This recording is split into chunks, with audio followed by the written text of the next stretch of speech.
Para un hombre, el alivio de haber escapado al desastre el día D fue quizá lo más impresionante de todo. Winston Churchill. Desde Dunkerque hasta que América entró en la contienda en diciembre de 1941, el primer ministro había dirigido la guerra sabiendo que Gran Bretaña no tenía esperanzas racionales de derrotar a Hitler. Incluso después, en 1942 y 43, Churchill se vio obligado a combatir también con el apasionamiento y la impaciencia imprudente de América para desembarcar en el noroeste de Europa. Los americanos solo veían que la guerra no podría ganarse hasta que los principales ejércitos de Hitler fueran atacados y vencidos. Mostraban poca paciencia, por tanto, ante la cautela de los británicos en las operaciones en el norte de África, Sicilia e Italia, que ellos sabían eran meras fachadas, cuando el 95% de las tropas de combate alemanas estaba comprometido en la campaña de Rusia. Pero Churchill y sus jefes militares comprendían, mientras los americanos no, las inmensas dificultades que entrañaba el dirigir una campaña en el noroeste de Europa y sobre todo el derrotar al ejército alemán. Sabían que la Wehrmacht de Hitler había demostrado ser uno de los mejores ejércitos de todos los tiempos. Enfrentarse a él prematuramente en Francia y fracasar sería una catástrofe para las fuerzas aliadas. Así que instaron a Washington a un aplazamiento. Aparte de esto, en 1942 parecía que los rusos estaban infligiendo terribles daños a Alemania. En el frente oriental, con un coste enorme en bajas por ambas partes, las legiones de Hitler estaban siendo destrozadas mes a mes. Churchill y sus generales estaban obsesionados con el recuerdo del sacrificio de las naciones occidentales en la Primera Guerra Mundial y estaban determinados a evitar otro baño de sangre. En la Segunda Guerra Mundial, tras la barrera de seguridad del canal, los británicos y americanos disfrutaban del lujo de poder esperar, adiestrarse y prepararse para luchar contra Alemania en el momento que ellos eligieran, mientras que durante 3 años los ejércitos ruso y alemán libraban la batalla más sangrienta de la guerra. Mientras los ejércitos aliados occidentales reunían sus fuerzas, los alemanes perdían más de 2 millones de hombres y Rusia más de 15 millones antes de que el primer soldado aliado pisara tierra en Normandía.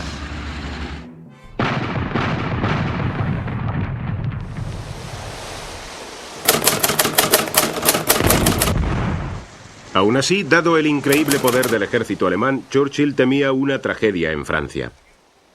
Observó el inicio de la operación Overlord, consciente de que aquello representaba su último gran esfuerzo en el camino hacia la victoria, el último acto de la guerra, en el que la fuerza británica predominaba sobre la americana.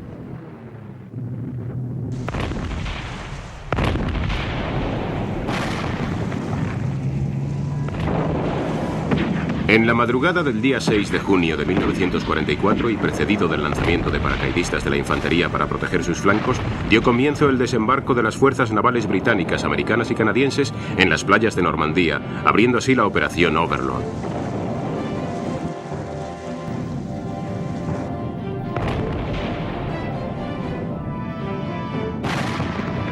Los alemanes fueron cogidos totalmente por sorpresa gracias a los brillantes planes de los aliados y a la incompetencia del servicio de inteligencia de Hitler.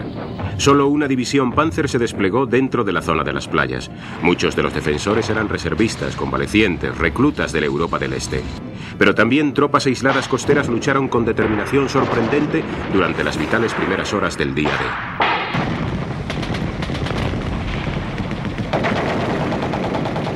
En cuanto a los invasores, además de la dificultad de abrirse paso por entre las defensas, existía el inmenso problema de acercar a la costa cientos de miles de hombres, de tanques, otros vehículos y armas y atravesar las playas en la confusión de la batalla. En los sectores británico y canadiense, en las playas de Gold, Juno y Sword, Dorada, Juno y de la Espada, las primeras oleadas sufrieron bastantes bajas. Pero el programa de Montgomery de avance hacia el interior, hacia Bayeux y Caen, se interrumpió rápidamente. Los hombres de Rommel hicieron lo que cabía esperar de ellos, luchando contra lo mejor de los ejércitos aliados y sus enormes fuerzas aéreas y terrestres.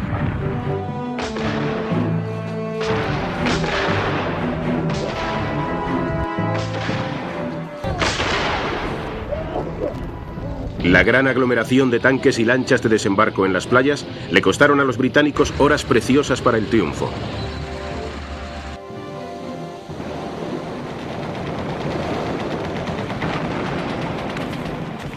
Aún así, los defensores fueron aniquilados.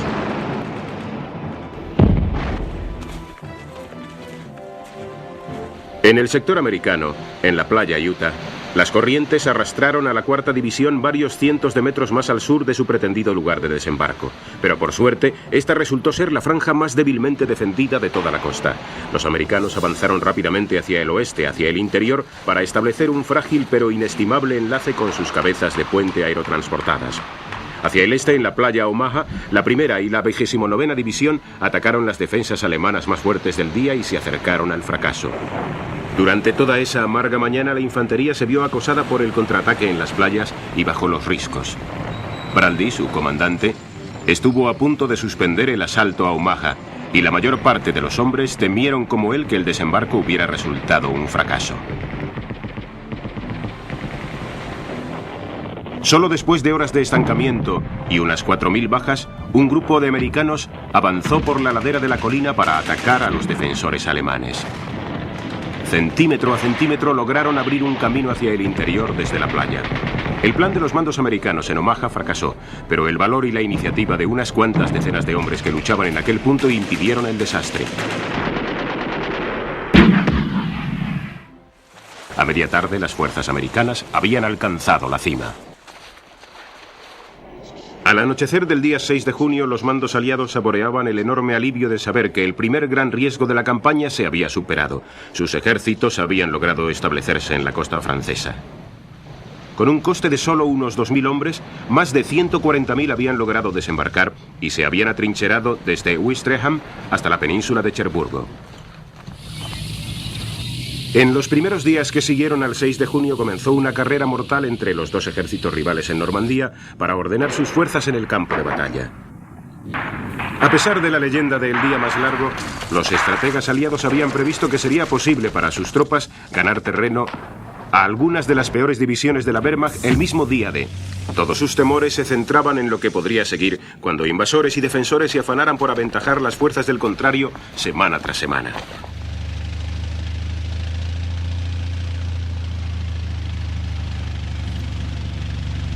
Aunque la ciudad de Valle fue tomada y las 5 cabezas de playa enlazadas antes de terminar la primera semana, los progresos en el interior se mostraban muy lentos.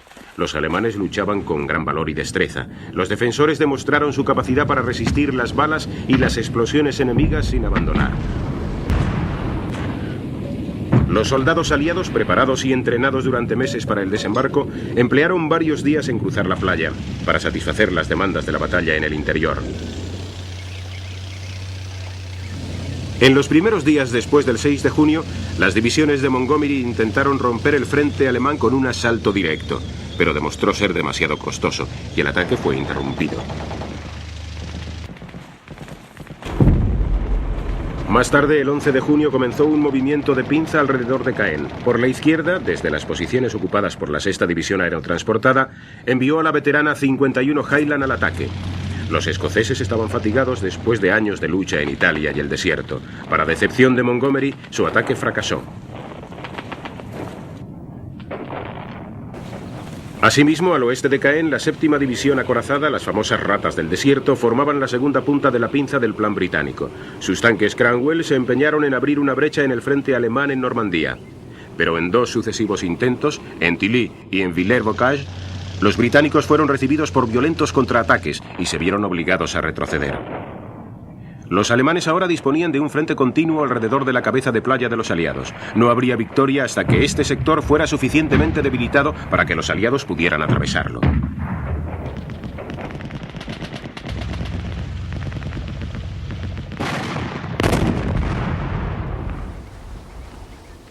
Mientras tanto, los alemanes luchaban por crear unas defensas que contuvieran a los invasores. Su estrategia, estorbada por el control férreo de Hitler, no resultó espectacular. Sus despliegues seguían influidos por el temor de una segunda invasión en el paso de Calais. Su indecisión aseguró que desde un principio la superioridad numérica de los aliados se mantuviera. Las fuerzas aéreas aliadas habían cortado casi todas las vías de ferrocarril. Los cazabombarderos impedían todo movimiento por carretera durante el día, pero durante la noche y a lo largo de toda la campaña, los alemanes lograron siempre trasladar suficientes tanques, armas, hombres y provisiones para seguir luchando.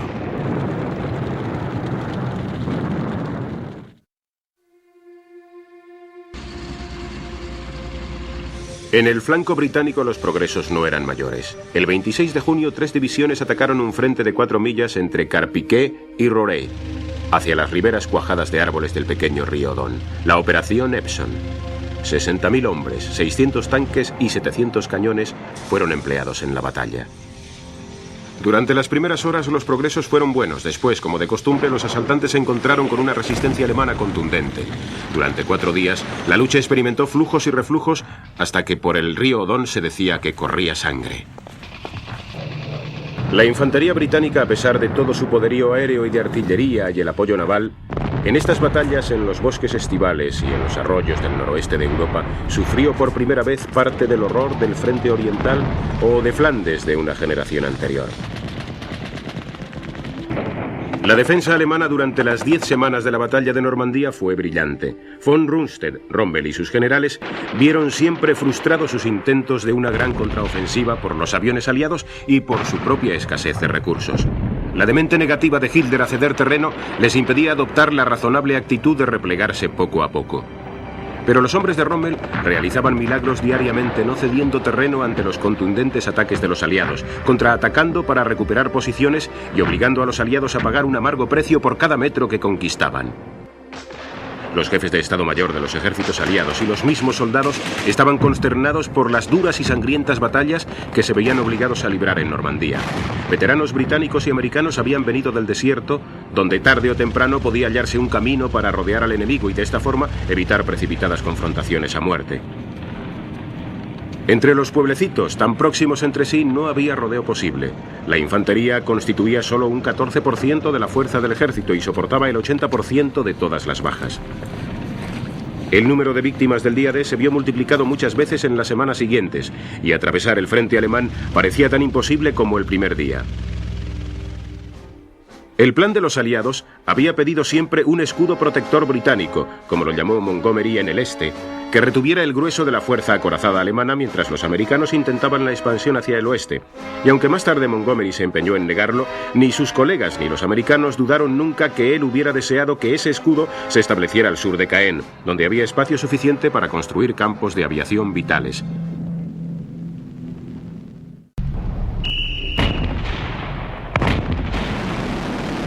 Aunque inferiores en número en Normandía y durante el resto de la guerra, los alemanes se beneficiaron enormemente de la mayor calidad de sus equipos.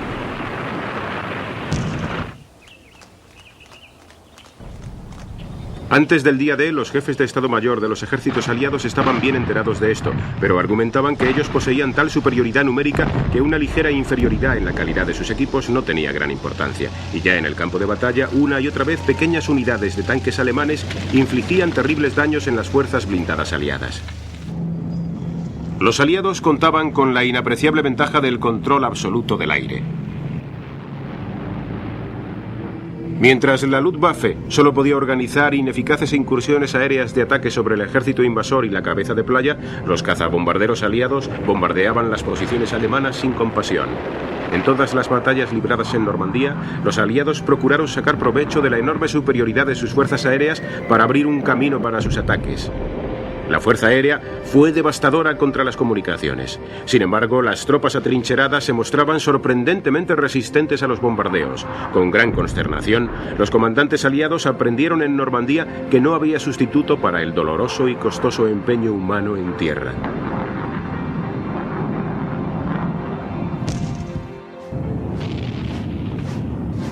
En la segunda mitad del mes de junio tuvo lugar el avance americano a través de la península de Cherburgo y su ascensión hacia el norte, hacia el puerto del mismo nombre, que dominaba la atención mundial.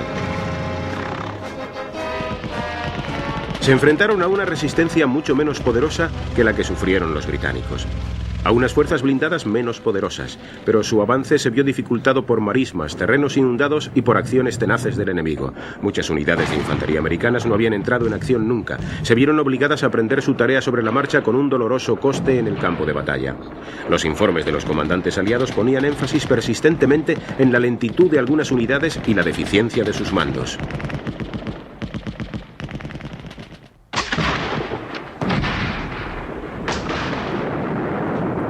Las magníficas divisiones aerotransportadas americanas tenían que soportar una parte desproporcionada de todo el peso del combate.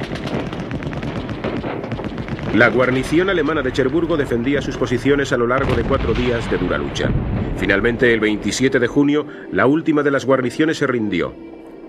39.000 prisioneros alemanes habían sido cogidos en el mes por el 7º Cuerpo de Ejército americano, que había dirigido el avance hacia Cherburgo al mando del brillante comandante Collins.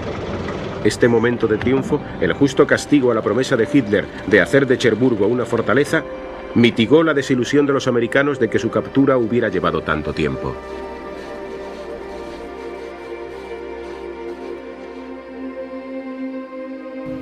Los aliados descubrieron con consternación que las demoliciones masivas habían dejado el puerto inutilizable. La tormenta del canal del 19 al 21 de junio ya había provocado una seria escasez de municiones y retrasado las concentraciones en la costa. Los pronunciamientos públicos de triunfo encubrían la decepción entre los altos mandos.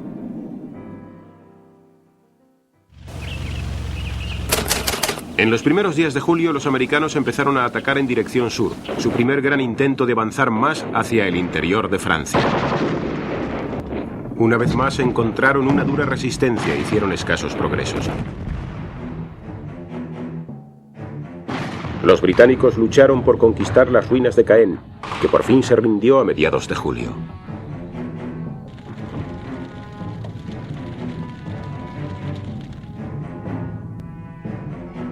Un nuevo ataque, la Operación Goodwood, fue lanzado al este del río Orne el 18 de julio, que pretendía tomar la cresta de la colina Bourgevie, al sur de Caen. Esta era una operación a cargo principalmente de los blindados. Los mandos del ejército británico estaban tremendamente preocupados por la escalada de víctimas de su infantería. Tanques había en abundancia, pero para julio de 1944 la sangre británica era ya muy preciada, muy escasa. Mientras el ejército americano avanzaba, el ejército británico estaba condenado inexorablemente a replegarse. Este conocimiento obsesionaba todas sus operaciones en el noroeste de Europa. Goodwood fue precedida por un gigantesco bombardeo a las posiciones alemanas. Una vez barrido el terreno, las defensas estaban cubiertas con el polvo y el humo. Pero cuando los blindados avanzaron, de entre los escombros surgieron suficientes alemanes para contraatacar. Sus Panthers, sus Tigers, sus cañones antitanque abrieron terribles brechas en los escuadrones británicos. El 21 de julio, después de perder 5.537 hombres y 400 tanques, Montgomery se vio obligado a abandonar Goodwood sin haber ganado Bourgevie.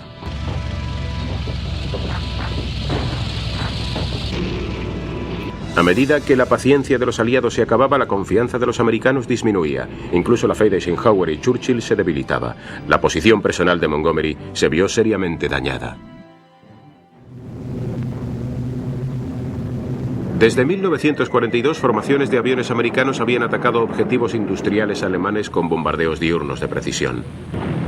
Durante muchos meses sufrieron bajas importantes, ya que incluso las fuertemente armadas fortalezas aéreas y los Liberators se mostraron vulnerables a los ataques de los Flags y los cazas.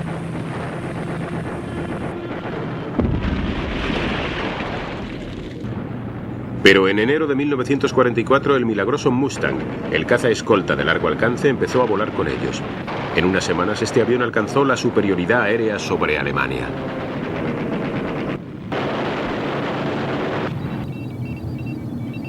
Los americanos se embarcaron en un programa de ataques concentrados en las plantas alemanas de combustible sintético.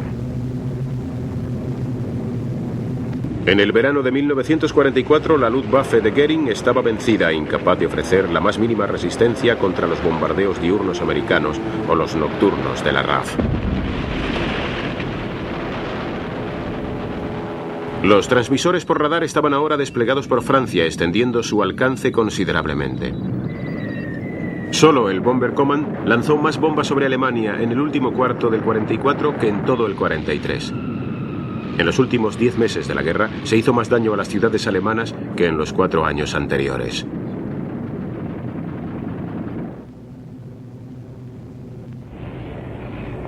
Pero durante los 4 años de ofensivas aéreas, los jefes del aire habían exagerado persistentemente el daño que los bombardeos habían causado en la industria alemana. Ahora, cuando al fin habían encontrado una debilidad vital, los aliados tardarían en creerlo.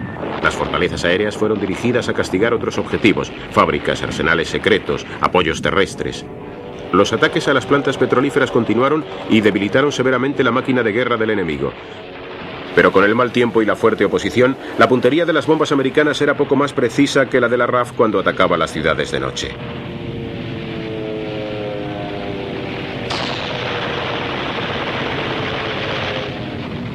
Las incursiones diurnas trajeron la ruina a Alemania, pero de alguna manera armas, municiones y fueles suficientes continuaron llegando a la Wehrmacht en los campos de batalla.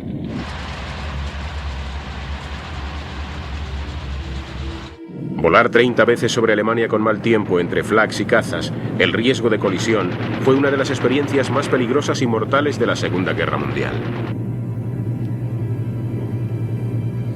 En el verano del 44 las técnicas de bombardeos masivos de la RAF eran altamente sofisticadas. Pathfinders, guiados por radar y sus experimentados pilotos, lanzaron una sucesión enorme de fuegos de artificio para guiar a los 700 u 800 aviones de la fuerza principal. Durante los últimos meses de guerra, se hizo común entre los tripulantes la visión de metros y metros cuadrados de edificios en llamas en medio de la noche. Para los alemanes en tierra, las muertes masivas y la destrucción se convirtió en el ritual de cada noche. Ni el propio Hitler se atrevió a dejar su búnker para visitar sus devastadas ciudades y sus gentes. Aún así, para perplejidad de los jefes nazis y de la Fuerza Aérea Aliada, en medio del desastre, los trabajadores de las fábricas alemanas continuaron produciendo. Los bombardeos eran terribles, pero en todas partes, durante la Segunda Guerra Mundial, esta experiencia parecía acercar los espíritus de los ciudadanos de un país a sus soldados. No había alternativa a una batalla de agotamiento en la cual los recursos aliados podían finalmente triunfar. Pero a finales del mes de julio, con casi 2 millones de hombres comprometidos en la campaña, los temores de los aliados de llegar a un punto muerto eran muy fuertes. Cruzando el campo de batalla en los frentes alemanes, los aliados habían comprobado que sus enemigos se aproximaban a la crisis. Mientras los refuerzos aliados continuaban llegando desde las playas, los alemanes no recibían apenas reemplazos de hombres ni tanques. Batalla tras batalla, los bombardeos aéreos devastaban sus posiciones y la fuerza alemana disminuía sin que le llegara ninguna ayuda. Rommel había caído herido por un cazabombardero. Von Rundstedt había sido destituido como comandante en jefe por profetizar el desastre. Von Kluge, su sucesor, llegó a Francia prometiendo la victoria. Después de revisar sus ejércitos, advirtió simplemente de una inminente derrota. El 25 de julio de 1944, el Cuerpo de Ejército Séptimo americano lanzó un gran ataque en el sur contra lo que quedaba de la destrozada división Panzer-Lehr. Durante un día los alemanes resistieron tenazmente. Más tarde se hundieron y finalmente quedaron fuera de combate. Los blindados americanos que encabezaban la Operación Cobra comenzaron a presionar, a avanzar, a atravesar las posiciones alemanas hasta que al fin se encontraron en campo abierto asediando a una retaguardia destrozada. Los asaltantes optimistas comprendieron rápidamente que todo el flanco oriental alemán se derrumbaba, que el camino hacia Bretaña y el sur del Loira estaba abierto.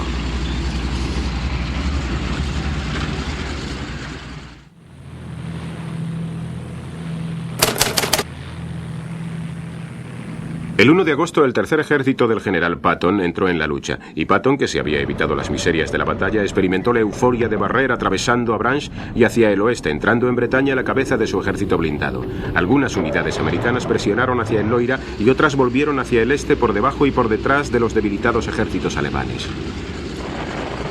El 6 de agosto, en respuesta a una maniática orden de Hitler, las divisiones Panzer supervivientes lanzaron un contraataque en Mortain para romper el frente americano en Avranches. Los Panzer estaban ya extenuados para esa tarea. En los días siguientes, la aviación aliada y los tanques aplastaron el avance alemán y avanzaron implacablemente hacia el este, arrollando a los alemanes a su paso. Desde el norte, los británicos y los canadienses avanzaban lentamente hacia Falaise. Aún, los alemanes de la 12ª División Panzer se mostraron capaces de luchar tenazmente durante 2 semanas. Pero el avance de los aliados era irresistible. Desde el oeste, desde el norte, desde el sur, día a día reducían el círculo alemán, presionando a los restos del ejército de von Kluge, hasta el pequeño círculo que llegó a ser, por fin, el bolsillo Falaise.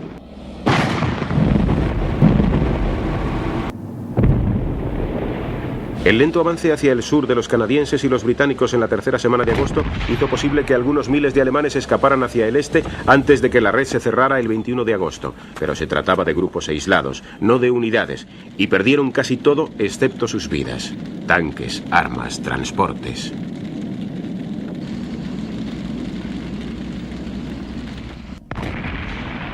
Día a día, las fuerzas aéreas aliadas y la artillería bombardeaban al enemigo en su retirada sin dificultad. La negativa de Hitler a ceder terreno había impedido a sus fuerzas en Normandía toda esperanza de un orden en la retirada. Cuando al fin se cerró el círculo, los vencedores se sintieron aterrorizados ante la carnicería que encontraron. Los alemanes habían sufrido unas 450.000 bajas en Normandía ante las más de 200.000 de los aliados. Solo algunos fragmentos de los ejércitos de Hitler en Francia fueron transportados hacia el este cruzando el Sena por ingenieros de la Wehrmacht. Su comandante von Kluge se suicidó junto con otros generales alemanes. Para el pueblo francés, la liberación creaba sus propios problemas. Durante 4 años de ocupación, muchos franceses y francesas habían llegado a una adaptación activa o pasiva con los alemanes. Ahora miles de ellos se enfrentaban a la venganza de la pequeña minoría de la resistencia activa, muchos de ellos comunistas, que rápidamente ocupaban el control del país.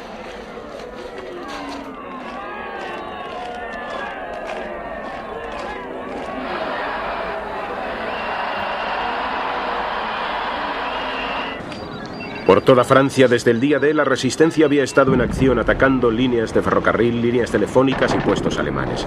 En miles de ciudades y pueblos, después de meses o años de permanecer ocultos, los hombres armados y con boinas negras comenzaron a aparecer en las calles, en algunos lugares, ocupando el control del gobierno local.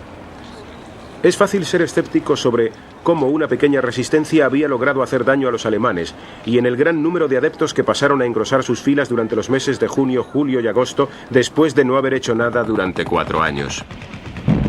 Sin embargo, la resistencia realizó una contribución histórica vital al resucitar el alma de Francia. Después de tantas derrotas, humillaciones y desgracias nacionales, por fin podían verse a franceses y francesas construyendo su propia leyenda de la liberación. Y lo hicieron tan eficazmente que todavía hoy en las clases de historia de los colegios franceses aparece como dudoso que los británicos tuvieran alguna participación en la liberación de Francia.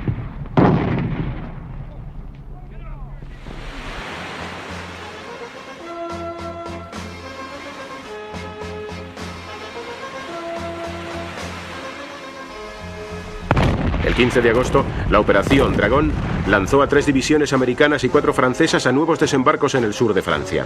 Los británicos se habían opuesto enérgicamente a la Operación Dragón porque las fuerzas que lo llevaron a cabo fueron sacadas del frente italiano, donde el progreso de los aliados languidecía.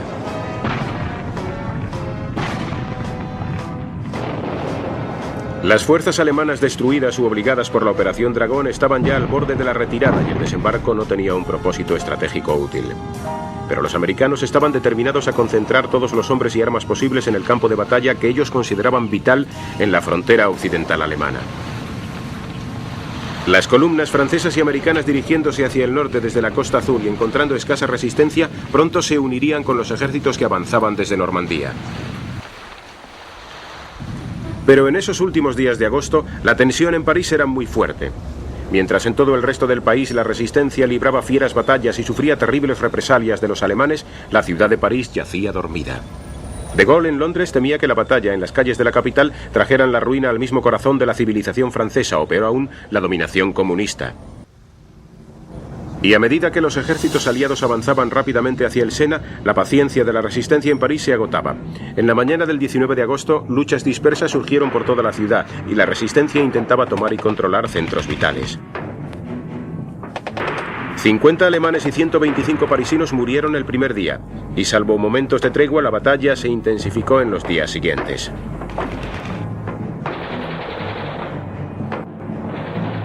La guarnición alemana estaba desesperada. Su comandante von Choltitz había recibido la orden de Hitler de dejar la ciudad y sus puentes en ruinas antes de la retirada. Con un perverso sentido del humor, los oficiales alemanes en París rehusaron destruir París, pero insistieron en que debían hacer una demostración de resistencia antes de rendirse.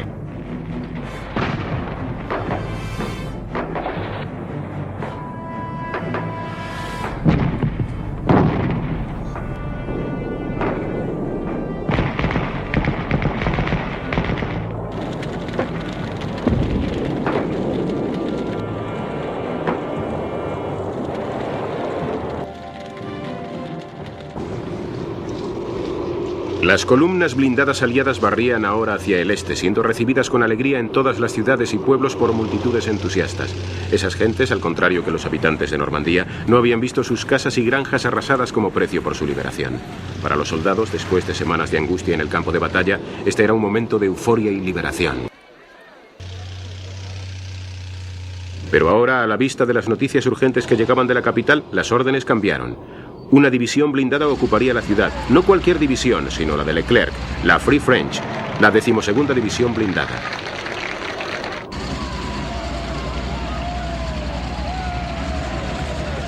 Durante el 23 y el 24 de agosto la división se dirigió hacia el este, siendo su avance constantemente presenciado y ralentizado por la población enfervorizada. En las afueras de la ciudad tropezaron con resistencia alemana esporádica. Finalmente, la noche del día 24, Leclerc envió una columna al mando de un capitán al centro mismo de la ciudad.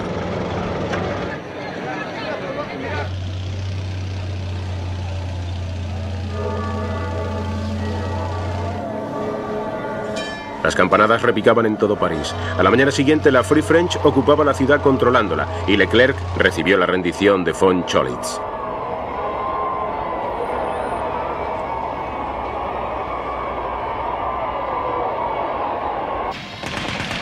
La lucha continuó en la capital durante el 26 de agosto.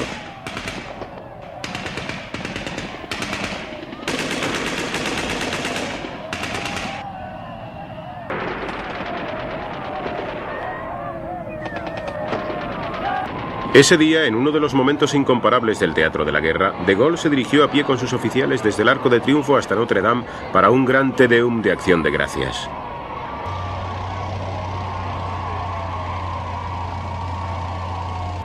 Tres días después, los aliados celebraban su victoria con un gran desfile a lo largo de los Campos Elíseos, al que asistió Eisenhower.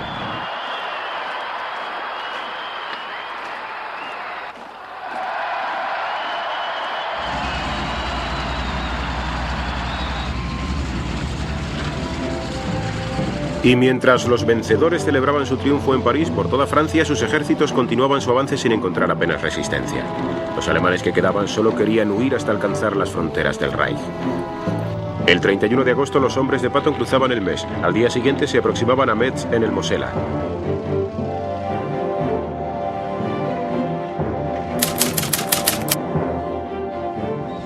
El dominio numérico creciente de los americanos en la campaña exigía ahora un coronel americano. El 1 de septiembre, Dwight Eisenhower tomó de Montgomery el mando de las fuerzas terrestres que el general británico había ostentado desde el mismo día D. La decisión supuso un amargo disgusto para Monty, que se sentía doblemente consternado porque Eisenhower también rechazó su propuesta de que los ejércitos deberían empeñar todos sus recursos en un avance hacia el norte, hacia Alemania, dirigidos naturalmente por él mismo. El 4 de septiembre, la 11ª División Blindada avanzó a través de Holanda con el objetivo de alcanzar el importante puerto de Amberes. Sus comandantes celebraron encontrarlo intacto. Las columnas se detuvieron fuera de la ciudad. Nadie había recordado que entre Amberes y el mar se encontraba el estuario del río Scheldt. En ese momento los accesos podrían haber sido ocupados sin esfuerzo. Pero mientras los británicos permanecían casi inmóviles saboreando su victoria, los alemanes actuaron. Tomaron y fortificaron los accesos. Hasta que fueron desalojados 2 meses después, Amberes quedó inutilizada como puerto. Los aliados tardaron en comprender la gravedad de su error. Aunque fue considerado como el problema principal de la campaña de otoño, el error garrafal de Scheldt se ve hoy como un factor vital en el fracaso de los aliados de ganar la guerra en 1944 con más claridad que en Arnhem.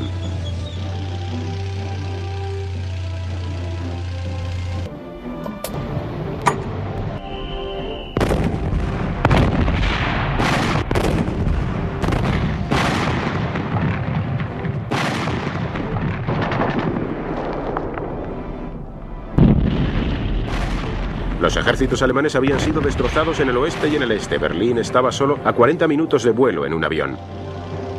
Patton se indignó cuando su tercer ejército tuvo que detenerse por falta de combustible para sus tanques. Se quejó Eisenhower.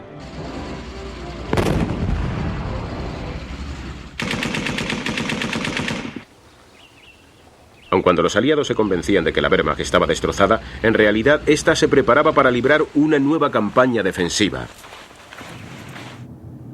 Desde junio, la primera división aerotransportada británica y las dos veteranas divisiones de paracaidistas americanas habían estado entrenándose y esperando en Inglaterra mientras una serie de planes se llevaban a cabo por los avances en tierra.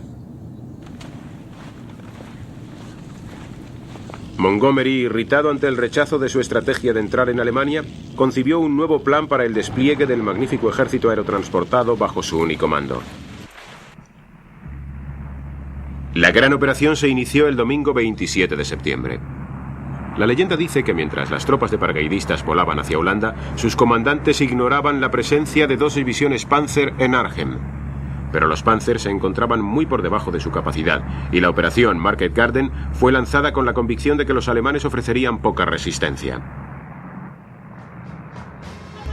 20.000 hombres se lanzaron en paracaídas y se deslizaron a lo largo del corredor hasta Arnhem. Desde el principio los americanos tuvieron una buena actuación. Al mediodía del día 18, la 101 aerotransportada había tomado el puente sobre Eindhoven y la 82 había ganado el puente sobre el Maas en Graven. Hombres de la 82 división se enfrentaron al devastador ataque alemán para cruzar el Maas en Nijmegen. Después, mientras el 30º Cuerpo de Ejército avanzaba hacia el norte por carretera, las tropas paracaidistas americanas mantenían abierto el paso contra salvajes contraataques. Mientras tanto, los británicos en Arnhem tenían serios problemas.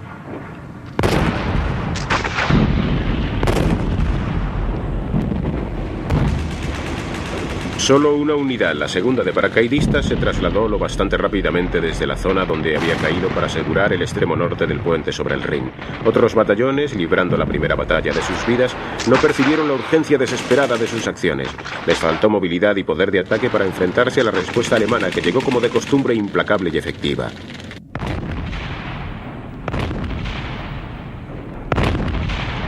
En 8 días de amarga lucha, el mariscal de campo Walter Model destruyó la primera división aerotransportada y recuperó el control del puente sobre el Arnhem. El mal tiempo y las malas comunicaciones le impidió recibir apoyo aéreo efectivo. Fue una lucha solo redimida por el heroísmo sacrificado de las tropas de paracaidistas. Mientras, a lo largo del corredor, el 30º Cuerpo de Ejército se había enfrentado a inmensas dificultades para avanzar por una simple carretera defendida por los alemanes. El programa para Market Garden había sido roto desde el exterior.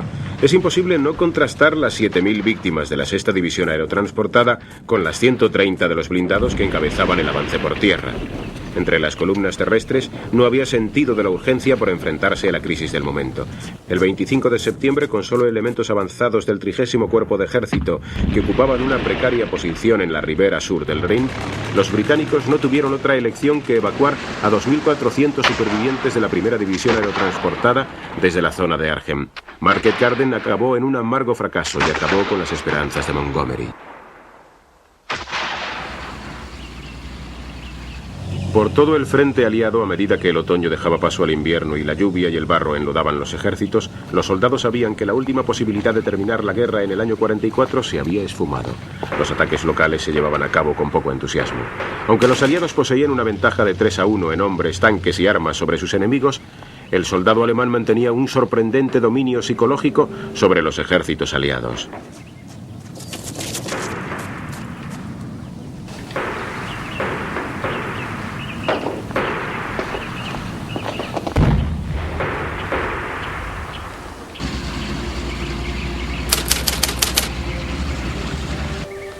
En noviembre del 44, los ejércitos aliados avanzaban penosamente desde el noroeste a lo largo de todo el frente europeo para ganar muy poco terreno a las fronteras de Alemania, a cambio de grandes esfuerzos. Metz se rindió a Patton el 22 de noviembre y la 5ª División acorazada francesa alcanzó el Rin en Rosenau. La 4ª División de los Estados Unidos se encontraba detenida en el bosque Jürgen, donde había sufrido fuertes pérdidas. Más al norte, en el sector británico-canadiense, la ribera oeste del Rin estaba siendo lentamente despejada. Los canadienses capturaron la isla Walcheren tras un bombardeo aéreo masivo. El 8 de noviembre se abrió paso hacia Antwerp, cuyo puerto quedó activo el 27.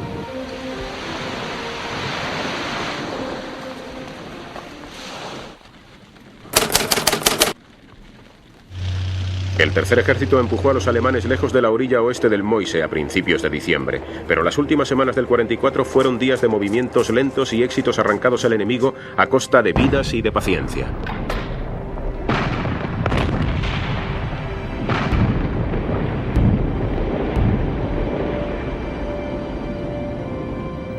Diciembre sorprendió a los hombres de los ejércitos aliados temblando en sus trincheras, rodeados de nieve a todo lo largo de la frontera alemana.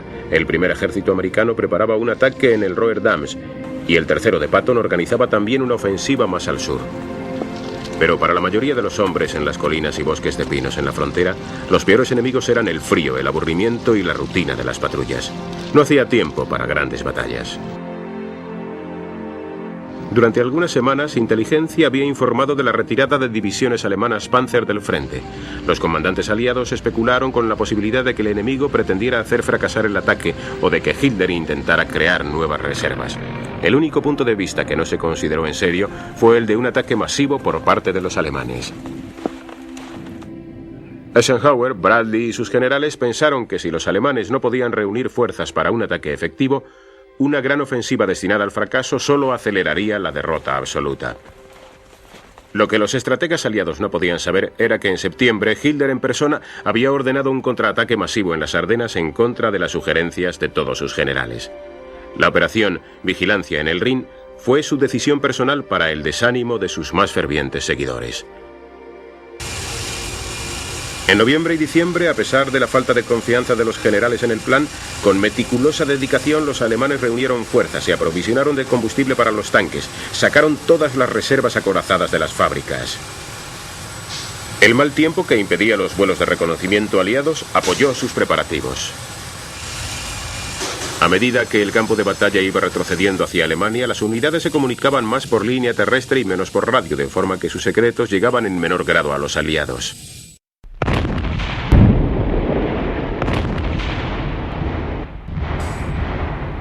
A las 5:30 en la mañana helada del 16 de diciembre del 44, los alemanes atacaron en un frente de 90 kilómetros hasta las fronteras de Luxemburgo y Bélgica, enfrentándose 4 débiles divisiones de infantería americana contra 20 alemanas, 7 de ellas Panzer, llevando cerca de 1000 tanques y armas de asalto. Fue un golpe sorpresa, cogieron a los americanos desprevenidos. Los comandantes no estaban preparados y pronto perdieron el contacto debido a los cortes en los teléfonos. Durante las primeras horas los alemanes avanzaban tomando posiciones. Los aliados fueron muy lentos en percibir la magnitud de las fuerzas que se lanzaban contra ellos. Los comandantes de Bradley fueron reacios a cancelar sus primitivos planes ofensivos para enfrentarse a la amenaza alemana. Pero en los días que se sucedieron iban llegando informes. Las unidades aliadas retrocedían. Las columnas acorazadas alemanas cruzaban bosques tras la retaguardia aliada. Los alemanes con uniformes americanos saboteaban las líneas de comunicación. Una ola de pánico sacudió al comando aliado. Todas sus previas concepciones acerca de la ruina de los ejércitos alemanes parecían hundirse una vez más. Estaban desconcertados ante la habilidad de Hitler para reunir fuerzas para un ataque, incluso en este momento de último aliento. Las divisiones aéreas 82 y 101 acudieron urgentemente para reforzar el frente, sobre todo para mantener el cruce con Bastogne. Se había abierto una profunda grieta en la línea del primer ejército de los Estados Unidos. Los aliados estaban como hipnotizados ante el espectro de grandes fuerzas alemanas avanzando rápidamente hacia el Mois.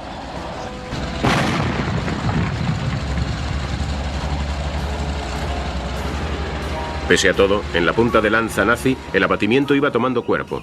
Sabían desde el principio que la velocidad era vital, pero la dificultad de mover los tanques entre bosques y barrancos retardó el ataque varias horas.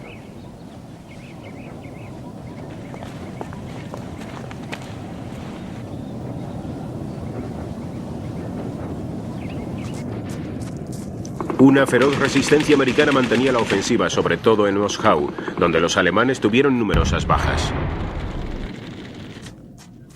Se mantuvieron las posiciones americanas en el Bulge. Allí no hubo señal del torrente expansivo ni el frente colapsó, como esperaban los alemanes, para tener alguna esperanza de cubrir los 150 kilómetros hasta Amberg y vencer las líneas aliadas.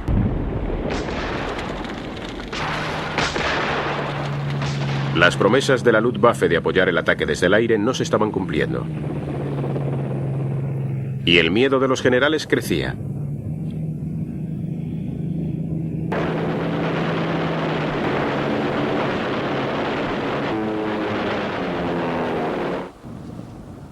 El 18 de diciembre, el 5º Ejército Panzer se aproximó a Bastogne. Al día siguiente intentaron el ataque de la ciudad, pero en este punto crítico de la batalla fueron rechazados. Durante toda la semana que se sucedió, Bastogne fue el centro de la lucha. Von Manteuffel intentó dejarla a un lado, pero sus unidades se encontraron con refuerzos americanos que se introducían en el frente. 2 cuerpos del tercer ejército de Patton se dirigían al norte para liberar Bastogne. Una unidad alemana aislada que avanzaba a 6 kilómetros de Moissac-Dinant fue rápidamente aplastada. La escasez de combustible se hacía patente entre los alemanes. Una mejora del tiempo permitió a los aliados utilizar todos sus medios aéreos, y los refuerzos alemanes se encontraron atrapados a varios kilómetros del frente, imposibilitados para unirse a la batalla. La defensa de Bastogne es casi una épica para el ejército americano, que les redimió de los primeros desastres de los primeros días de batalla. Tanques de la 4ª División acorazada Patton llegaron a la ciudad y levantaron el sitio. Mientras era el propio Patton quien dirigía las operaciones para rechazar a los alemanes, en el sector sur, en el frente americano, Eisenhower concedía a Montgomery autoridad sobre el sector norte. Había 600.000 americanos en la batalla. En el norte, demoliciones de los puentes efectuadas por ingenieros americanos hicieron perder a las vanguardias de los Panzer las últimas esperanzas de capturar un enorme depósito de combustible americano. Muchos tripulantes alemanes se vieron obligados a abandonar sus tanques por falta de combustible y volver a pie. Hitler aún rechazaba la idea de que la guerra estaba perdida, pero a sus generales no les cabía ninguna duda. 500.000 de alemanes habían sido enviados a esta ofensiva, más de 100.000 resultaron heridos. Ambos bandos habían perdido unos 800 tanques. Los de los americanos fueron reemplazados de inmediato. Los de los alemanes nunca. Los americanos habían sufrido 81.000 bajas, de ellas 19.000 muertos. La pérdida más amarga fue la de los prisioneros en Malmedy, muertos a sangre fría por los Panzer de las SS.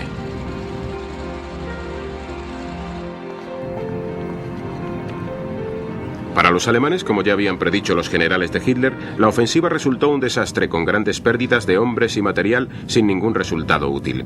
Una vez más, los aliados permitieron que el enemigo escapara sin más consecuencias que su derrota. Patton envió tropas a través de la base del Bulge para cortar la retirada a los alemanes, a lo que seguiría una gran contraofensiva. Ni Eisenhower ni el prudente Montgomery mostraron interés alguno en seguir este movimiento. Los americanos se limitaban a empujar a los alemanes paso a paso y luego se detenían a pensar. La batalla de las Ardenas terminó con victoria americana, pero no tan rotunda como pudo haber sido con un poco más de determinación, una vez que la suerte de la batalla había cambiado.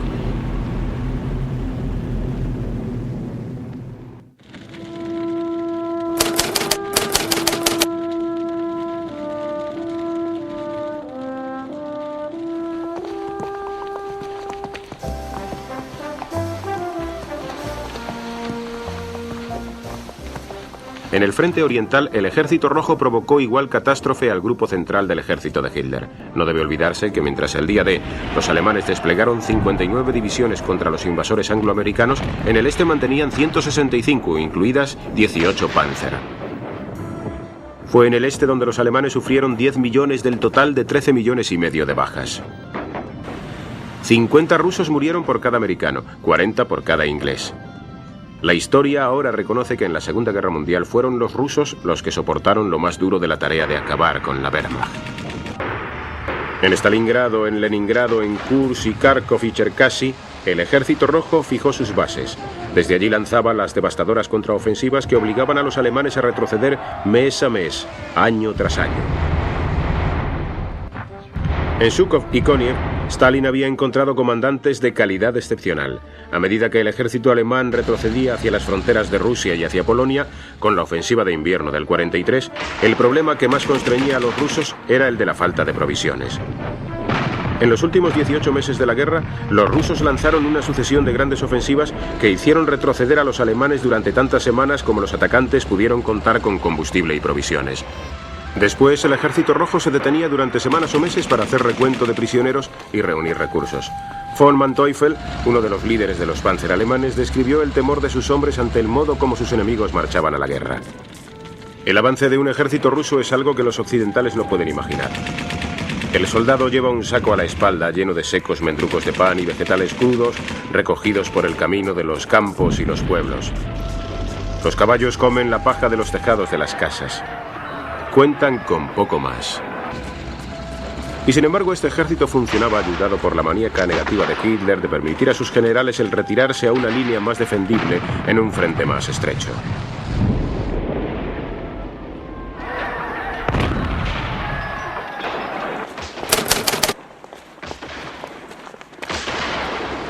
El 23 de junio del 44, apoyada por su usual bombardeo masivo de la artillería, la ofensiva de verano de los rusos fue lanzada. Minsk cayó el 3 de julio, Vilna el 9. A mediados de julio, las divisiones de Stalin habían invadido la mitad del noroeste de Polonia y se acercaban a las fronteras del este de Prusia. El día 14 volvieron a atacar, esta vez por el sur. El 26, las columnas del mariscal Rokossovski alcanzaron el Vístula. La explosión de la bomba en el cuartel de Hitler el 20 de julio, colocada por uno de sus propios oficiales, el conde von Stauffenberg, revelaba la desesperación en el corazón mismo de su ciudadela. Sin embargo, el Führer sobrevivió milagrosamente para expresar su condolencia a los heridos en el hospital y para aplicar una terrible venganza a los conspiradores. Implacablemente purgó el cuerpo de oficiales de todo disidente o sospechoso que la Gestapo pudo descubrir. Era tal la caprichosa lealtad del pueblo alemán que la mayoría condenó el atentado de Stauffenberg. Creían que el honor y el temor de la inminente venganza del Ejército Rojo les obligaba a luchar hasta el final en defensa de su patria. Los alemanes organizaron con éxito una nueva línea de defensa. Fue atacada y el ataque fracasó. Los rusos hicieron una pausa.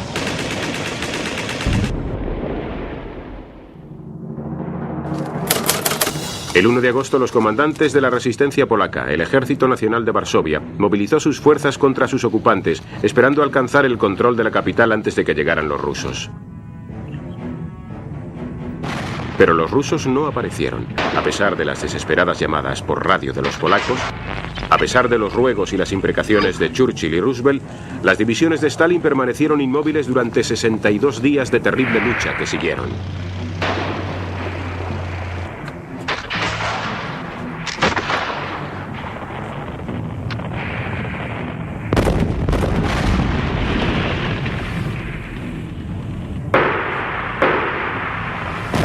Los alemanes sufrieron 26.000 bajas. Utilizaron su artillería, sus tanques y su aviación implacablemente contra los mal equipados polacos. 150.000 ciudadanos polacos murieron y 15.000 soldados del Ejército Nacional.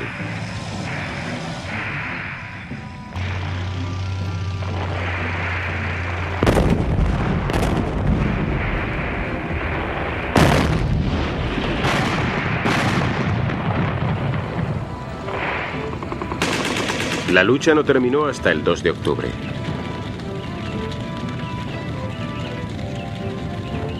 La mayoría de los supervivientes murieron hacinados en campos de concentración, y lo que quedaba de la ciudad fue sistemáticamente derribado. El 23 de agosto, Rumanía anunció el abandono por su parte de la causa del Eje, y unos días después los rusos ocupaban los grandes campos de petróleo de Ploesti. Bulgaria pidió la paz. Los tanques rusos estaban en el Danubio, en las fronteras con Yugoslavia.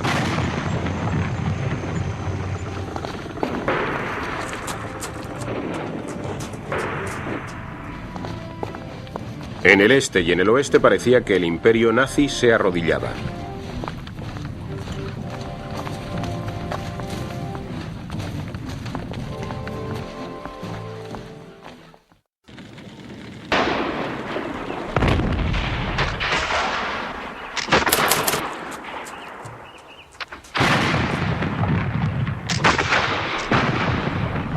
En los primeros días de 1945, mientras los aliados del oeste aún se reagrupaban tras la confusión de la batalla del Bulge, en el este los rusos empezaron a movilizarse. Tenían planeado atacar el 20 de enero, pero los británicos y los americanos pidieron a Stalin que se adelantara. El 13 de enero, 70 divisiones al mando del Marshal Koniev, apoyadas por 2 unidades aéreas, fueron enviadas desde el puente Barano. Después de 2 días de confusión en la lucha, en la que el mal tiempo creó tantas dificultades a los rusos como había creado a los americanos en el Bulge, los hombres de Koniev rompieron las defensas alemanas.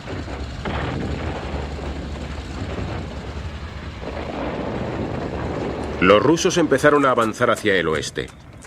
El día 14, el Marshal Zhukov avanzó más al norte, llegando hasta Varsovia, que cayó el 17.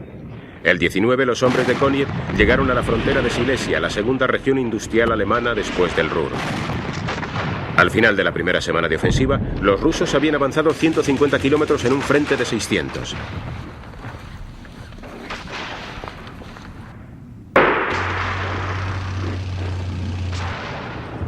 Hitler, como de costumbre, transformó una derrota en desastre. Rechazó la evacuación por mar de 26 divisiones aisladas en los estados bálticos. Las necesitaba, según dijo, para defender el campo de desarrollo y pruebas de los submarinos U-Boat. En contra de la opinión de sus generales, envió 2 divisiones Panzer en un intento inútil de liberar Budapest. Rechazó los consejos de que sus ejércitos se retiraran ante el avance ruso y dejaran que el enemigo gastara sus energías avanzando en un espacio vacío. En lugar de eso, les obligó a permanecer y morir en sus trincheras. Los rusos sufrieron muchas bajas. Los alemanes defendieron sus posiciones con la tenacidad que les caracteriza, pero estaban en desventaja numérica, 3-1 en hombres, 5-1 en tanques y 9-1 en aviones. Los rusos inevitablemente los derrotaron.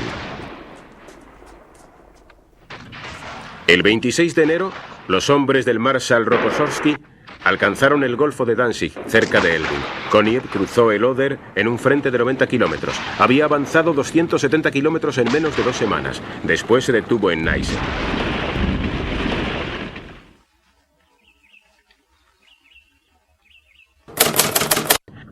A finales de febrero del 45, la ofensiva rusa se detuvo, habiendo llegado a sus límites de hombres y municiones. El frente alemán ocupaba unos 300 kilómetros entre el Báltico y las montañas de Bohemia. Las fuerzas de Hitler pudieron volver a crear un frente de resistencia.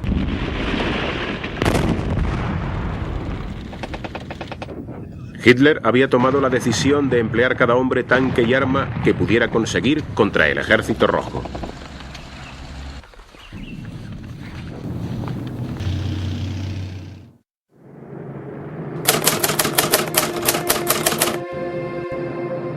En los primeros meses de 1945, la eficacia mortal de Comando Bombardero y la Fuerza Aérea de Estados Unidos alcanzaron su cenit. Las ciudades alemanas eran ahora bombardeadas a una escala sin precedentes. La Luftwaffe era casi impotente. Solo un puñado de cazas que Alemania puso en activo en los últimos meses de la guerra. Eran demasiado pocos y era demasiado tarde para influir en el resultado de la guerra. Los aliados habían alcanzado una superioridad decisiva de día y de noche.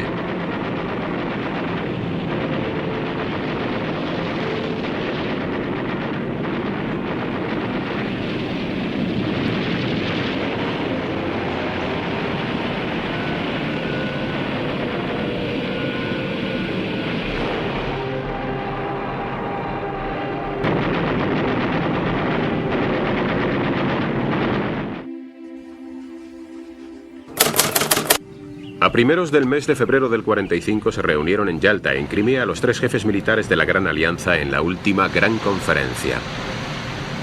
En su transcurso se fijó la estrategia a seguir en los meses posteriores a la guerra, así como el precio a pagar por la participación soviética en la lucha contra el Japón una vez que Alemania fuera derrotada. Las fronteras de las zonas de ocupación de Europa, ya negociadas antes entre los aliados, fueron ratificadas. Rusia se quedaría con la parte alemana al este del río Elba, más la parte oriental de Berlín. En efecto, la ingenuidad americana en cuanto a las intenciones de Stalin fue grande.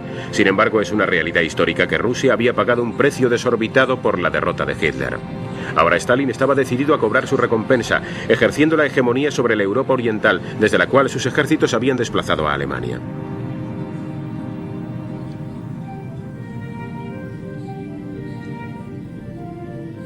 En lo sucesivo, Churchill denunciaría incesantemente las ambiciones de Rusia y proponía una entrada precipitada en Berlín.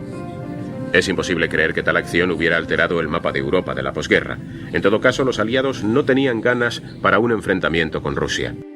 La única pregunta que quedaba para los aliados después de Yalta era si la gloria momentánea de avanzar hacia Berlín justificaba el precio en sangre que se verían obligados a pagar. En febrero del 45, para indignación de los mandos del ejército americano, Eisenhower decretó que el grupo de avance hacia Alemania del 21 Ejército Anglo-Canadiense debía recibir prioridad estratégica y el apoyo del 9º Ejército Americano. Por tanto, Montgomery tenía de nuevo primacía, a pesar de que solo contaba con 19 divisiones frente a las 47 de los americanos.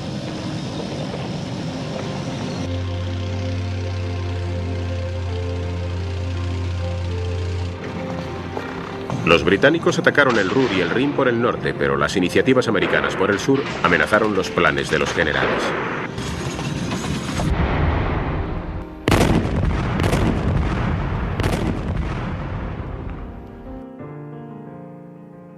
El 7 de febrero, los tanques de Patton atravesaron las débiles defensas alemanas en Eifel, a pesar de las dificultades del terreno escarpado. Las divisiones Panzer habían sido enviadas hacia el este. Los americanos atravesaron el famoso muro oeste y por primera vez la determinación alemana parecía tambalearse. Cada vez más defensas se apresuraban a abandonar sus trincheras y a rendirse. El tercer ejército de Patton alcanzó el Rin cerca de Koblenz después de un recorrido de 90 kilómetros en 3 días. El primer ejército luchó contra una fuerte resistencia para entrar en la bombardeada Colonia.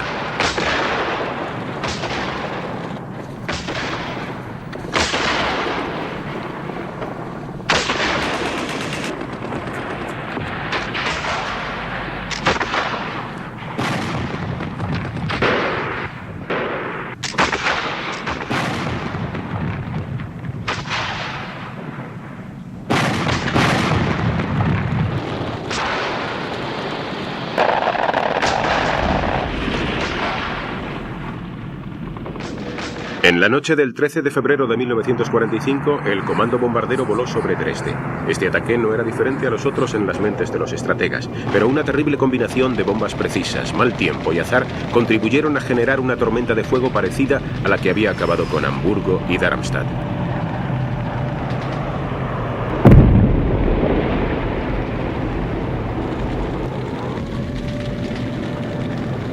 Dresde fue reducido a cenizas. Murieron más de 30.000 personas.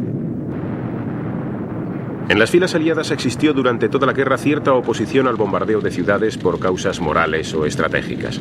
La destrucción de Dresde provocó la primera reacción política y pública abierta en Gran Bretaña y América. Era bien sabido que Dresde tenía poca industria y muchos bellos edificios.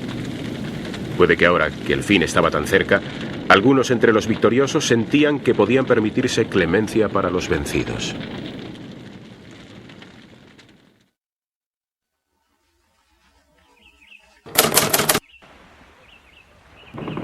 El 7 de marzo, la vanguardia del primer ejército llegó hasta el río Ormegen, cerca de la ciudad de Bonn. Milagrosamente se encontraron el puente sobre el Rin intacto. En un rápido ataque, tomaron la orilla este.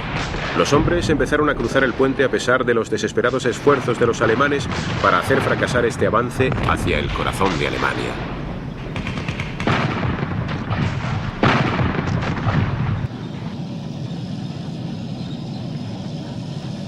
Pero Eisenhower había acordado que los hombres de Montgomery efectuaran el mayor ataque para cruzar el río. El general británico aún estaba preparando su gran ataque.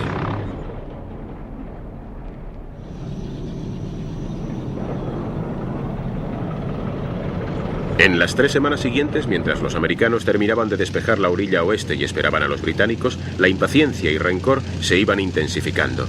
El plan de Montgomery era llegar a Alemania desde el norte. En caso de que aún existiera una fuerte resistencia alemana, eso sería lo prudente, pero no era así. Los alemanes estaban definitivamente vencidos. Solo les quedaba el poder de retrasar la derrota, de luchar batallas locales, pero no tenían ninguna esperanza de poder hacer frente a 2 millones de soldados aliados.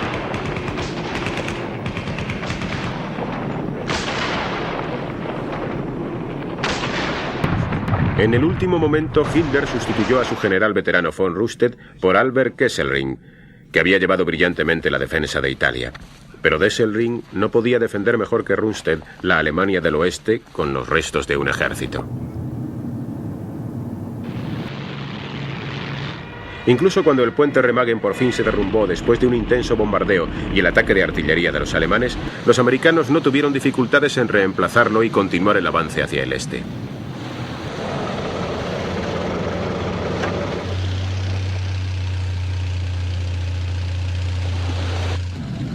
En la noche del 22 de marzo, los hombres de Patton cruzaron el Rin en Oppenheim, entre Mainz y Mannheim, y encontraron muy poca resistencia. En todas partes, los muros del castillo de arena de Hitler se derrumbaban. Ya no podía arreglar las grietas.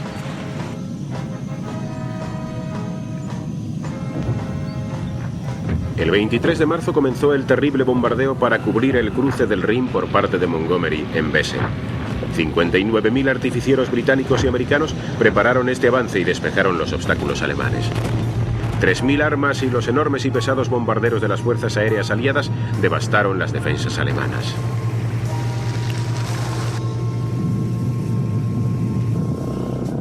Tanques e infantería cruzaron a través del río para alcanzar la cabeza de puente ya recuperada por 2 divisiones aéreas.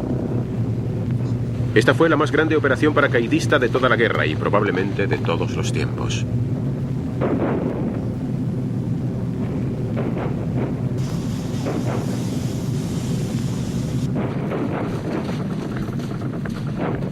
El 28 de marzo la batalla había empezado como una procesión ceremonial. Los señores de la guerra enviaron sus fuerzas para realizar el último gran acto de la lucha contra Alemania. Montgomery aún se negaba a ordenar un avance general mientras no hubiera reunido una fuerza de 20 divisiones y 1.500 tanques en la orilla este.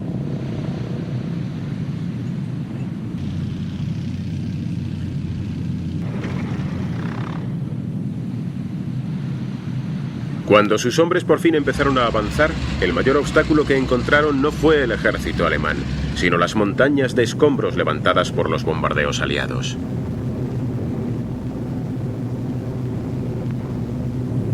Durante los últimos meses de la guerra, mientras los ejércitos terrestres se cerraban sobre Alemania por el este y el oeste, el poder de las fuerzas británicas y americanas descendió sobre ella desde el aire. Cayó sobre sus ciudades, fábricas, vías de ferrocarril y sobre sus gentes.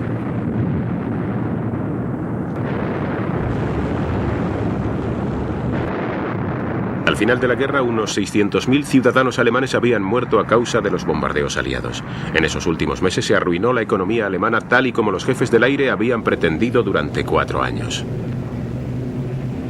Dejando a un lado el coraje y sacrificio de las tripulaciones, queda la duda de si la ofensiva aérea realmente acortó la guerra.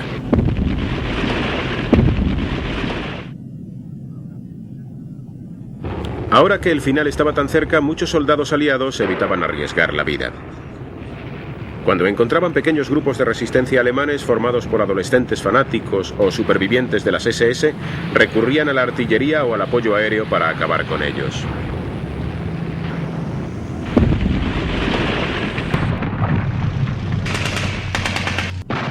El avance aliado hacia Alemania se convirtió más en una cauta procesión hacia Elbe que en una operación de guerra.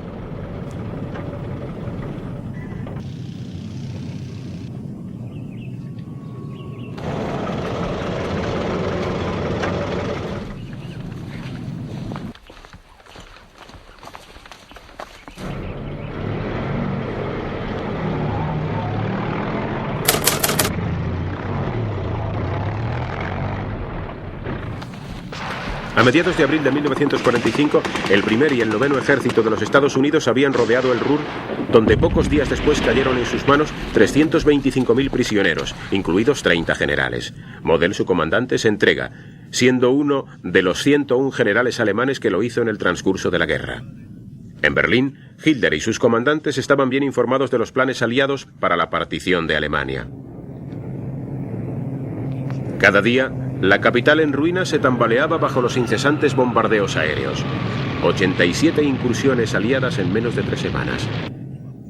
Y aún el 12 de abril, cuando se anunció que el presidente de los Estados Unidos, Franklin Roosevelt, había muerto en vísperas de la victoria final, Hitler y su corte lo celebraron.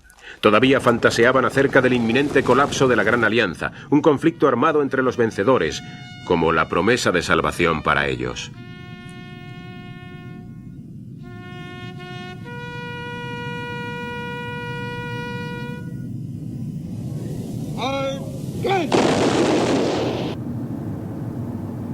Cuando los primeros soldados americanos cruzaron el Elba, los alemanes resistieron ferozmente.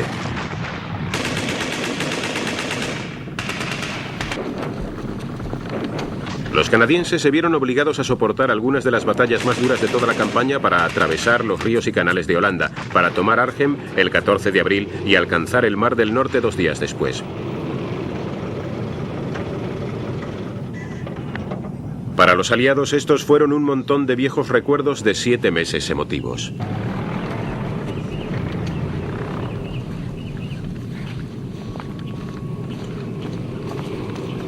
Eisenhower estaba preocupado profundamente por una de las grandes ficciones de la guerra, la amenaza de una última resistencia alemana en un reducto nacional en Bavaria. El comandante supremo tampoco veía sentido a perder cientos de vidas de americanos e ingleses por una demostración, la de alcanzar Berlín. Mientras sus ejércitos permanecían en el Elba, pidió a Bradley un número estimado de víctimas en un supuesto avance hacia Berlín. El comandante del Grupo Armado 12 consideró unos 100.000 y predijo que los alemanes lucharían hasta el final por su capital. Para Eisenhower, Berlín, al igual que París 8 meses antes, no era más que una referencia en el mapa. El 15 de abril, para sorpresa de sus ejércitos, decretó que se quedarían en el Elba. Algunas fuerzas se dirigirían hacia el sur, hacia el supuesto reducto nacional.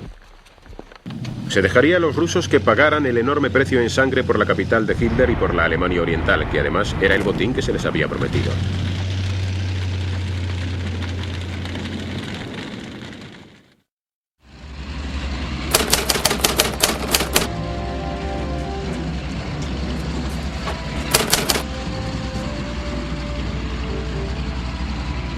Para el asalto de Stalin a Berlín, sus mariscales habían reunido una de las más grandes concentraciones de potencia de ataque en la historia de la guerra a lo largo de las riberas del Oder.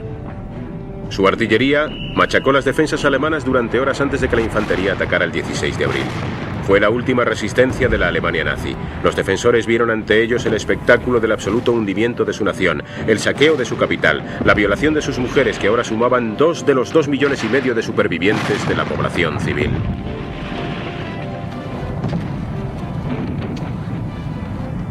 En los 2 primeros días de la batalla, los rusos ganaron solo cabezas de puente poco sólidas en la ribera occidental del río. Después, cuando la munición de los alemanes se agotaba, se destruyeron tanques y cañones y los atacantes avanzaban, la línea se colapsó. Los hombres de Zhukov entraron por el este, los de Koniev por el sur. El 25 de abril, sus ejércitos se unieron en las afueras de Berlín. Al día siguiente atacaron la ciudad. Los defensores les obligaron a luchar metro a metro, calle por calle. Era una fanática resistencia que solo podía tener un final, pero que costó a los rusos 300.000 bajas.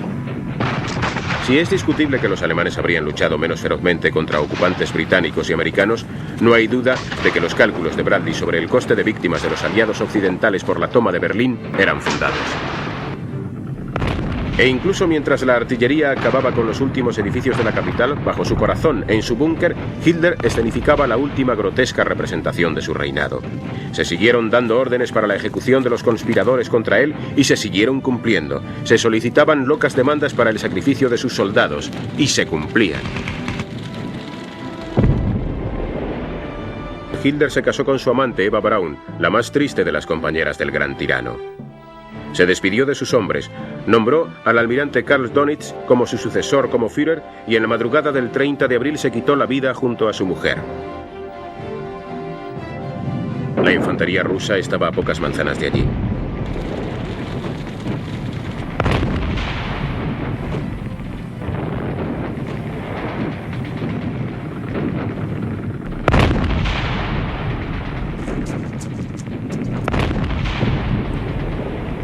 Mientras algunos de los acólitos de Hitler como Goebbels se quitaron la vida, otros huyeron por entre las ruinas o por las alcantarillas de la ciudad, abandonando el búnker del Führer tras haberle prendido fuego. Algunos murieron en las calles luchando, incluido el diputado de Hitler Martin Bormann. Otros huyeron a las líneas de los aliados más allá del Elba. Por todo Berlín, mientras grupos de alemanes luchaban hasta el final, entre las hordas rusas que seguían a las divisiones de élite de los guardianes, comenzó una gran orgía de violaciones y saqueos. Habiendo soportado y sufrido tanto, los hombres del Ejército Rojo consideraban los trofeos de Berlín como una justa recompensa, y sus jefes parecían estar de acuerdo con ello.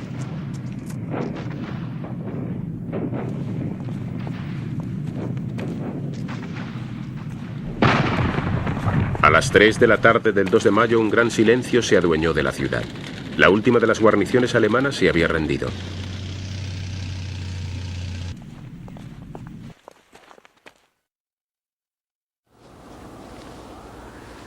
Incluso después de la muerte de Hitler y de la caída de Berlín, la guerra en Europa todavía iba a durar una semana más.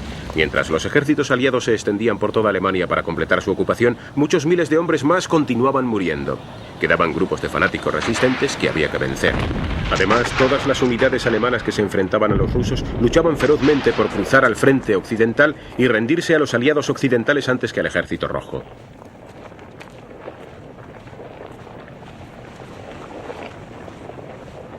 Se hicieron cientos de miles de prisioneros a los que había que identificar. alimentar y hospedar.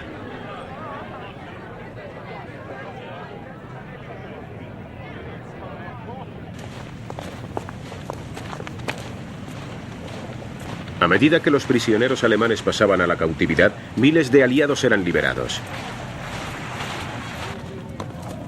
Malnutridos y desvalidos desde hacía tanto, estos hombres ahora debían ser identificados y enviados a Gran Bretaña y América. A lo largo de toda la guerra, entre las unidades en lucha de los aliados occidentales, no había existido el odio apasionado hacia los alemanes que existió entre los rusos, porque la mayoría de los occidentales no habían sufrido tan terribles agravios. Pero en esos últimos días de su avance por Alemania, los aliados se quedaron horrorizados por lo que vieron y supieron. Durante años se habían recibido informes en Occidente de la existencia de los campos de concentración. Entre tanto sensacionalismo, estas noticias no significaban mucho, pero ahora los vencedores se enfrentaban con Buchenwald, Belsen, Dachau, Ravensbrück y tantos otros. Por primera vez vieron lo que Alemania había hecho a los judíos de Europa. La compasión por la condición de los vencidos comenzó a menguar en el corazón de muchos hombres. Fue la experiencia de los campos de concentración lo que indujo a los escépticos que había entre los aliados a apoyar que los jefes del nazismo fueran juzgados por sus crímenes.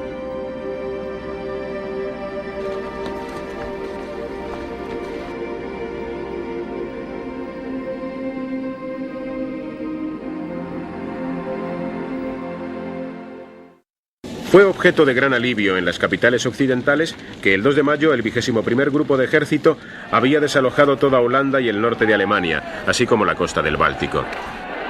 De este modo aislaron Dinamarca de toda posibilidad de una ocupación soviética. Paracaidistas británicos se lanzaron sobre Copenhague para sofocar la lucha entre guarniciones alemanas y partisanos daneses.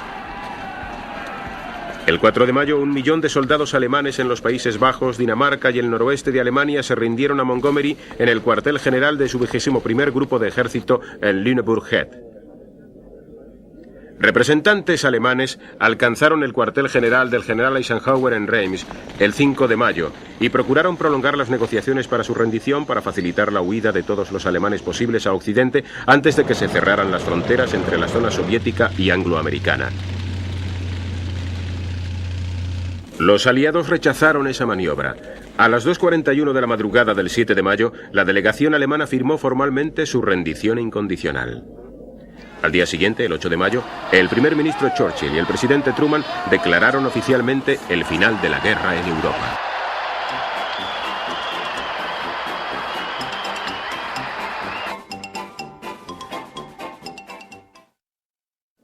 Las primeras graves heladas de la Guerra Fría caían ya sobre Europa.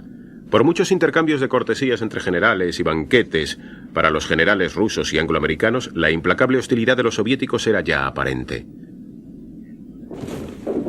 El 9 de mayo, grupos de americanos habían estado en los alrededores de Praga cuando los rusos entraban en la ciudad por el otro extremo e insistían en que los americanos debían retirarse. Ahora se hacía patente que Praga y toda Checoslovaquia estaba perdida para Occidente.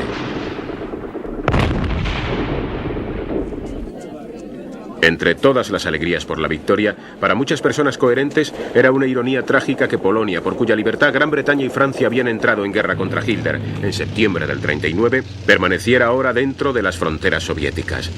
Los polacos, que habían luchado con gran valentía por la causa aliada en todos los frentes de la guerra, se encontraron con que los únicos frutos de la victoria para ellos eran la sustitución de una tiranía por otra.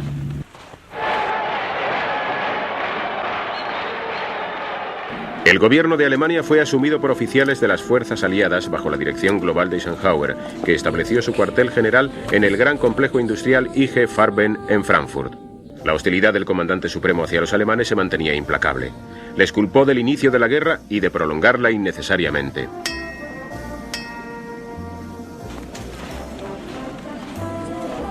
Si desde 1918 toda la burocracia y organización del gobierno interno alemán habían permanecido en su lugar, en 1945 fue desmantelada por completo.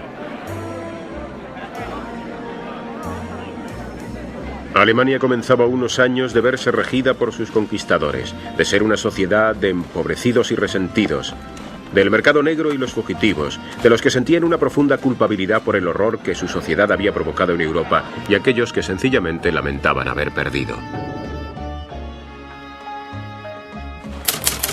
El 1 de julio del 45, los ejércitos aliados empezaron a retirarse detrás de las fronteras de las zonas de ocupación acordadas antes de la conferencia de Yalta. Para los británicos y los americanos, esto suponía movimientos a gran escala de hombres a través de grandes distancias. El 15 de julio, Churchill voló a Potsdam para ocupar el asiento británico en la última conferencia de los aliados de la guerra, ya que la lucha contra Japón continuaba. El 26 de julio, el hombre que había llevado a Gran Bretaña a la victoria después de más de 5 años como primer ministro supo que su nación había decidido prescindir de él. Fue uno de los momentos más amargos en la vida de Churchill. Pero el pueblo británico sabía muy bien algo en lo que la historia está de acuerdo. Churchill había sido el mayor líder de la historia de Gran Bretaña en guerra, pero uno de los políticos más equivocados en tiempo de paz. Él ya había jugado su baza, y muy bien jugada.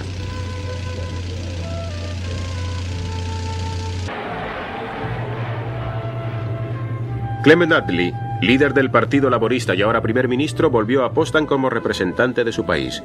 Con Stalin y Truman se comprometió a preparar un tratado común con Alemania que en realidad nunca fue alcanzado. Las fronteras de ocupación del este y el oeste de Alemania serían las fronteras de dos naciones divididas de la posguerra. Muchos europeos aprendieron a agradecer secretamente esta partición por creer que el problema de una Alemania todopoderosa que había puesto en peligro la estabilidad de Europa desde el siglo XIX había sido por fin resuelto. Pero nunca sería prudente confesarlo públicamente.